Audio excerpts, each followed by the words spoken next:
Hi, everyone. Welcome to Naturally Immune for Life. I hope you're all doing well, and I would like to thank everyone so much for ordering the new book.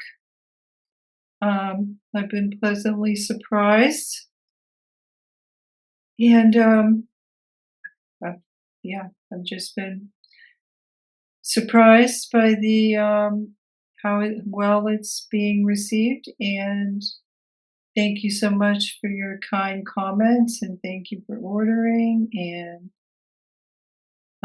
truly hope it helps everyone the way it has helped me. Um, so this week we're going into the mitochondria a little bit, and this came about from several reasons. Um, I saw a couple of YouTube videos of quote unquote celebrity doctors, and I just thought it was a good topic. And since so many people who have mitochondrial damage suffer from really bad fatigue, I thought I would address it a little bit and how they are, they keep, not in addition to them adding conditions to dysbiosis and T cell mediated, they keep adding more categories to the hub of the conditions, which I would categorize as tolerance, um, dendritic cells, macrophages, and immune regulation or dysregulation. So that could be one hub.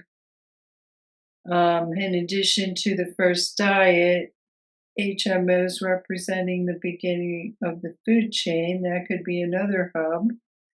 How you have co-evolved with particular bacteria, namely bifido, is the primary colonizer of the infant gut for proper gut and immune development to prevent dysbiosis and the ensuing immune dysregulation. Um, so that's another hub that could be considered. But now we're going into the, let me see if I can find the exact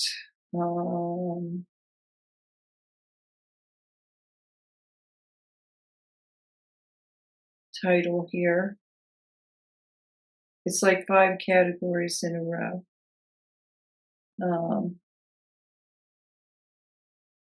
And if I don't find it, I'll be reading it. So,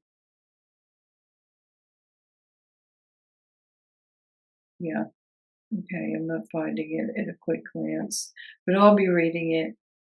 So now they're calling this network medicine or network medicine with hubs. And one of the hubs is the mitochondria, because the mitochondria do so many things. And then another reason is I also saw someone on YouTube that just not too long ago got diagnosed with MS. I felt really sorry for her, and I knew immediately she was about to say MS just from her description. And I'm hoping that she doesn't get on the hamster wheel to nowhere. So, this is all important, that all of this complexity is being reduced to more simplicity. It's being reduced to network medicine, and that's pretty much what at least three.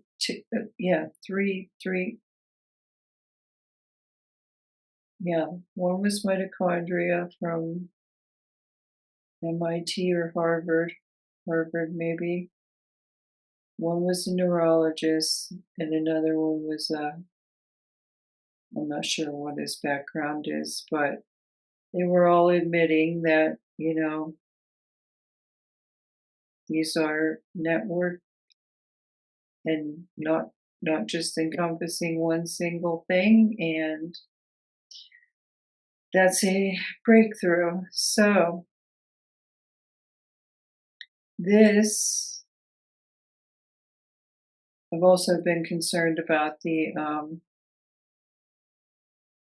outbreak and how they recently have been admitting that it's fecal contamination, but I'm not going to say anything other than that. I've been concerned, and I've been looking about what they are hoping to use to treat it with. And then along those lines, I saw that dysbiosis, you probably know, can also be caused by too much antibiotic use, and the average person has been on a course of antibiotics 50 to 60 times in their lifetime. And I'm pretty sure by the time I was 30, I was almost there. So it's concerning because all dysbiosis is concerning because it can lead to so many problems. But today we're going to the mitochondria and sugar. Why sugar doesn't mean more energy. And another thing, I quit sugar in April until about the end of July, except July 4th. Well, I didn't quit. I only allowed myself to have sugar on Saturdays. And before that, I kept my sugar. I knew how many cookies or whatever I could eat to stay under the guideline limits. So that's what I was doing before that, is just staying under the guideline every day. And sugar is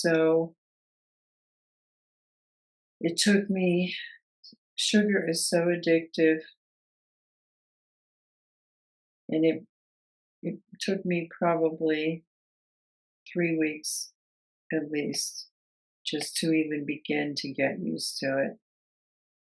So that's why I'm also in part why I'm covering sugar. Why more sugar doesn't mean more energy. Almost everyone wants more energy, so it's easy to assume that eating more sugar will give your cells more fuel. While glucose is an important energy source, your cells do not simply burn sugar for energy. They rely on a highly regulated process that requires healthy mitochondria, oxygen, and a variety of essential nutrients. Mitochondria are often called the power plants of the cell because they convert energy from carbohydrates, fats, proteins, and oxygen into ATP. Adenosine triphosphate, the molecule that powers nearly every biological process. This process requires more than fuel alone. Mitochondria depend on nutrients such as B vitamins, magnesium, copper, phosphorus, and other cofactors to efficiently produce energy. However, mitochondria do far more than make ATP. Modern research views mitochondria as a central hub connecting metabolism, inflammation, immunity, circadian rhythms, and the gut microbiome. Here it is. Okay. So the network medicine denies that single genes cause most diseases, and in addition, they say lack of a single substance or one domain controls conditions. But as you just read, it's metabolism, inflammation, immunity, circadian rhythms, and the microbiome. Health depends on the balance and communication between these interconnected systems. So, why excess sugar can reduce energy efficiency? Healthy mitochondria naturally produce small amounts of reactive oxygen species during energy production. These molecules are not always harmful. In controlled amounts, they act as important cellular signals. The body has an antioxidant systems that carefully regulate ROS and prevent damage. Problems arise when mitochondria become overwhelmed by chronic excess calories, persistent elevated blood sugar, inflammation, and other metabolic stressors, of which there are many, and that could include emotional stress, anxiety, trauma, things like that, because that can literally shift your metabolism. When ROS production exceeds the body's ability to control it, oxidative stress occurs. This can damage proteins, fats, DNA, and even the mitochondria themselves. This is why constantly consuming excess sugar does not automatically create more energy. If cells already have enough fuel, adding more can overwhelm normal metabolic pathways. The result may be higher blood glucose, increased insulin demand, insulin resistance, fat storage, and oxidative stress, rather than an increased ATP production. The goal is not to eliminate carbohydrates, although ketogenic diets can be helpful in severe health conditions. Glucose remains an essential fuel, and that would be like epilepsy, and now they are adding more and more conditions to that. Severe mental health conditions like schizophrenia and bipolar and things like that. So, glucose remains an essential fuel for many tissues, including the brain and red blood cells, and the body can meet its glucose needs without added sugar. Instead, the goal is metabolic flexibility, the ability to efficiently use carbohydrates when available and switch to other fuels such as fat and ketones when energy demands change. And this is what happened historically through feast and famine. A healthy gut microbiome also supports metabolic flexibility by producing beneficial compounds such as butyrate, a short-chain fatty acid that helps regulate mitochondrial function and cellular energy metabolism. And another important factoid that you might be interested in, another important vitamin is pantothenic acid. They are now seeing deficiencies in pantothenic acid, and that is something that even in overweight people, just people with poor mitochondrial function, and that is something that historically was never seen. It was seen in like starving animals, people in concentration camps, things like that. It was never seen in the general population. But now there are pantothenic acid deficiencies, and that's quite alarming. So different sugars, different biological roles. Not all sugars, another one would be fructose. There's no biological need for fructose. Some doctors hate fructose. They hate juice. They hate high fructose corn syrup. Extremely damaging and no biological need for fructose, especially as found in high fructose corn syrup and fruit juices. So, glucose is the brain's primary fuel under normal conditions. During fasting, prolonged exercise, or carbohydrate restriction, ketones become an alternative fuel that can be used directly by the brain mitochondria to produce ATP. Galactose, another sugar found in milk, follows a different pathway. It's converted by the body into glucose intermediates that can contribute to energy production. However, galactose also serves as a building block for important biological molecules, including glycoproteins, glycolipids, and human milk oligosaccharides. This demonstrates that some carbohydrates function as biological signals rather than simply calories. And we already learned that by how they can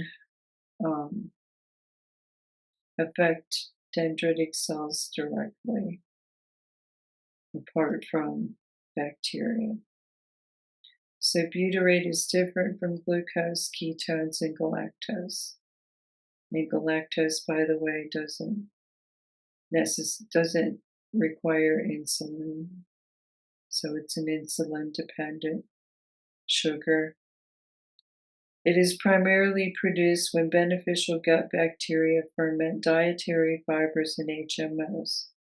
Colon cells use butyrate as a preferred energy source, while its broader effects occur through signaling pathways that influence inflammation, immunity, and mitochondrial function. Although small amounts can reach other tissues, butyrate is not considered a major direct fuel for the brain. How HMOs support butyrate production. Why butyrate is coming into the picture is because they're beginning to think that butyrate helps stimulate mitochondrial biogenesis. So human milk oligosaccharides provide an example of carbohydrates designed for communication rather than energy. HMOs are not digested by humans. Instead, they selectively nourish beneficial bacteria, especially species adapted to utilize these complex structures. Their effects occur through microbial cooperation. The primary consumers are bifidous species, which break down HMOs and release smaller sugars and metabolites. Cross-feeding. Other beneficial bacteria use these byproducts to produce short-chain fatty acids, including butyrate. Specific HMO effects between 2FL, 3SL, and LNNT. They support different microbial pathways. So butyrate, the gut microbiome's connection to energy. In adults, dietary fibers serve a similar role by feeding beneficial bacteria that produce metabolites, such as butyrate. Your gut microbiome does more than support digestion, it also communicates with your metabolism. Butyrate provides energy for colon cells and acts as a signaling molecule that can activate pathways involved in mitochondrial health, including AMPK and PGC1A signaling. Research suggests that butyrate may support mitochondrial efficiency, promote mitochondrial biogenesis, and help regulate oxidative stress. In this way, a healthy microbiome may help your cells use energy more efficiently by improving the systems that convert fuel into energy. Butyrate may also support autophagy, the cell's natural recycling system that removes damaged proteins and dysfunctional cellular components, helping maintain cellular quality control and metabolic health. Exercise is the strongest signal for new mitochondria. Exercise remains one of the most powerful known stimulators of mitochondrial biogenesis. Physical activity increases energy demand, activating pathways such as AMPK, SIRT1, PGC1A that signal cells to build and improve mitochondrial capacity. However, mitochondria require both the signal to adapt and the nutrients needed to complete the process. A nutrient-dense diet provides essential building blocks, while a healthy microbiome provides metabolites such as butyrate that influence mitochondrial signaling. The real secret to lasting energy. If you want more energy, the answer is not simply eating more sugar or avoiding carbohydrates completely, but in supporting healthy mitochondria. That means choosing balanced sources of carbohydrates, healthy fats, and quality proteins that provide essential vitamins and minerals, and exercising regularly to stimulate mitochondrial renewal while also maintaining a healthy microbiome. Damaged mitochondria can recover, and new mitochondria can be created. Together, exercise, nutrition, and microbiome health create the environment needed for efficient energy production. When mitochondria are healthy, they can produce more ATP from the fuel you already consume, helping your body create sustainable energy while minimizing unnecessary oxidative stress. The secret to lasting energy is not more sugar. It is healthier mitochondria, supporting the microbiome, and is ultimately about supporting the entire network that keeps metabolism, immunity, and energy production and circadian rhythms in balance. So one of the interviewees on one of these videos was helping people with insomnia. And I would just like to say that in the beginning of my journey, that was the first thing I noticed, similar to Dr. William Davis, who I have heard say before that he suffered from insomnia his entire life, as did I, until I found what's mentioned on my site. And within the first month, I no longer had insomnia, and I was amazed. I was completely amazed, and now I notice, now that I'm much older, the only times I have insomnia seem to be if I eat sugar late in the evening or before bed. So sugar affects me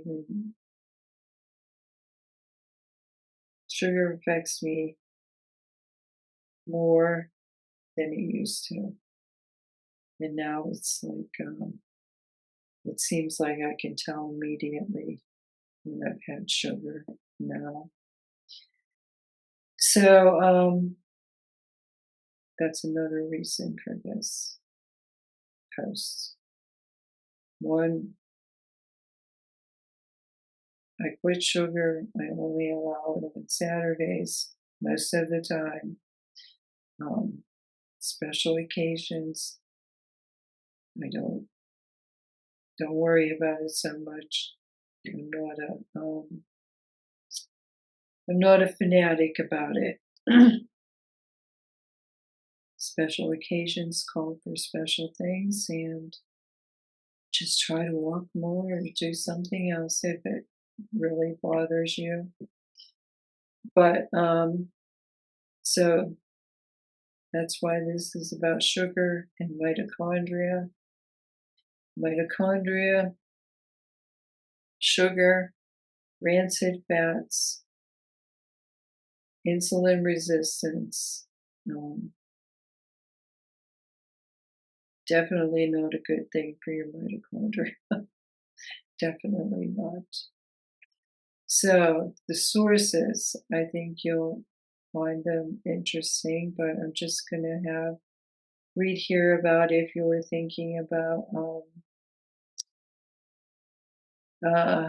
trying this in supplement form.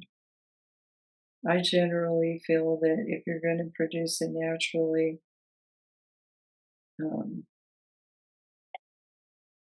why not just hang on until you start doing that? And then if you don't feel you are, maybe you can try a supplement. Safety and use. Butyrate is often studied and consumed in supplement form as sodium butyrate. While research suggests potential benefits, it's important to understand its limitations. Butyrate supplements are sold as dietary supplements. Therefore, they're not promoted to treat or cure or any, the disclaimer on the bottle, any disease. One challenge is delivery. Uncoated sodium butyrate may be absorbed before reaching the colon, which is why some formulations use enteric coatings for microencapsulation. Other forms, such as tributyrin or calcium and magnesium butyrate, are also being studied. Human clinical studies have used a wide range of doses, commonly between 300 milligrams to 3,000 milligrams per day, depending on the research goal. Butyrate supplements are generally well tolerated, although some people experience digestive effects such as gas, bloating, abdominal discomfort, or changes in stool odor.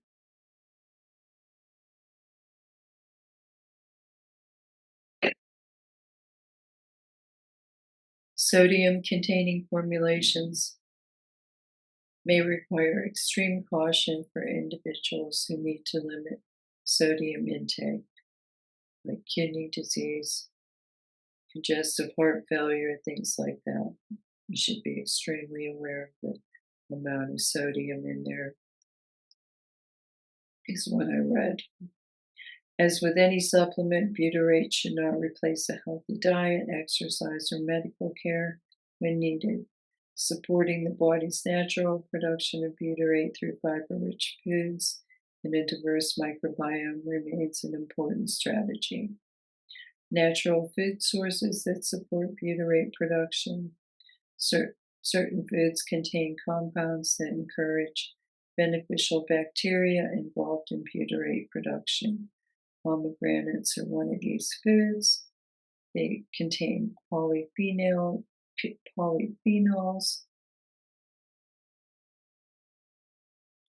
called elagitannins. The gut bacteria transform these compounds into metabolites that may support beneficial microbes, including butyrate-producing species, Faecalbacterium prosnitzi, and Roseburia. So other forms of butyrate sold as supplements and key differences. HMB, or hydroxymethylbutyrate, has a distinct advantage over sodium butyrate and tributyrin, but only because they serve fundamentally different primary purposes. HMB is a specialized supplement for skeletal preservation and growth, used mostly by athletes and elderly, whereas sodium butyrate and tributyrin are postbiotic supplements used primarily for gastrointestinal and gut barrier health. So, sources. I did read some of these entirely, but I have at least 10 here. So you can spend a lot of time learning, what's the word? A lot of time learning about this if you want to. So HMOs induce butyrate production via cross-feeding by bifidobacterium and different mechanisms for HMO types. Butyrate to combat obesity and obesity-associated metabolic disorders, current status and future implications with therapeutic use. Mitochondria and an integrative hub coordinating circadian rhythms, metabolism, the microbiome, and immunity. Butyrate extends health and lifespan in mice with mitochondrial deficiency. And another point again, they don't have a choice, they have to use mice. You can't slice up your brain to look at your brain mitochondria. So they also can't ethically wipe out all the bacteria in your gut. Not very healthy at all, and definitely not good for extending a lifespan, a germ-free gut. So they have to use mice in these types of studies, or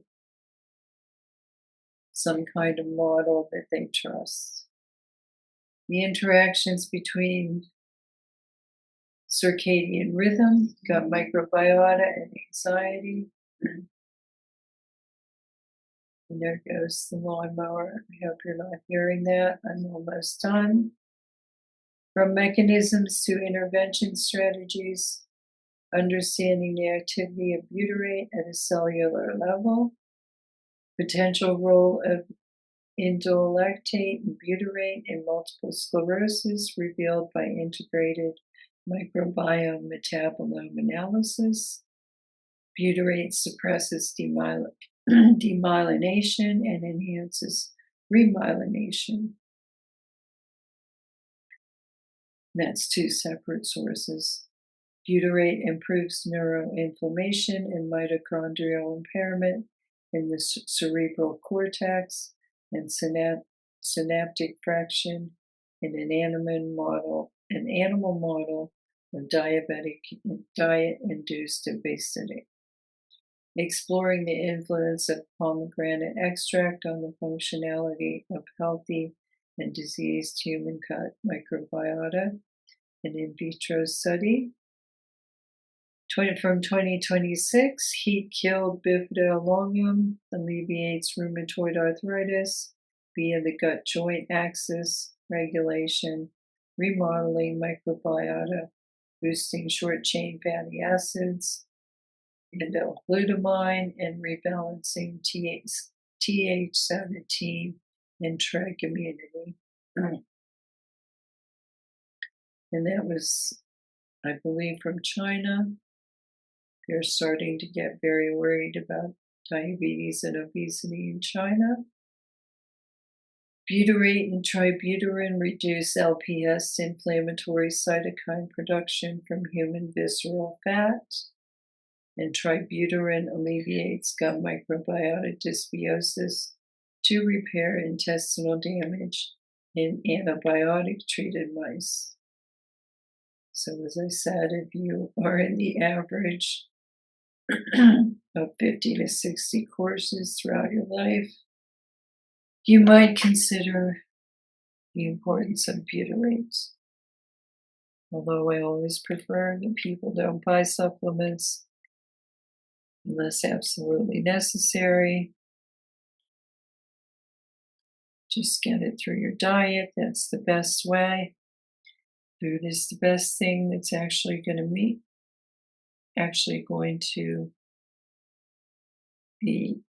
uptaken into your mitochondria. So your best bet is sticking with natural foods or fuels and just trying to see what you can accomplish with diet alone. It's the safest way to proceed unless you and your doctor feel otherwise. Okay, everyone, that's it. I can hear the lawnmower, and I don't want you to hear it. So again, I thank you so much for ordering the book, and please consider it. You can engage with me in the comments, and if you don't want to do it there, you can hop on over to Facebook, where I am naturally immune for life, and I'll be happy to chat with you there. So you have a great day and a great week, and I'll see you next time. Bye.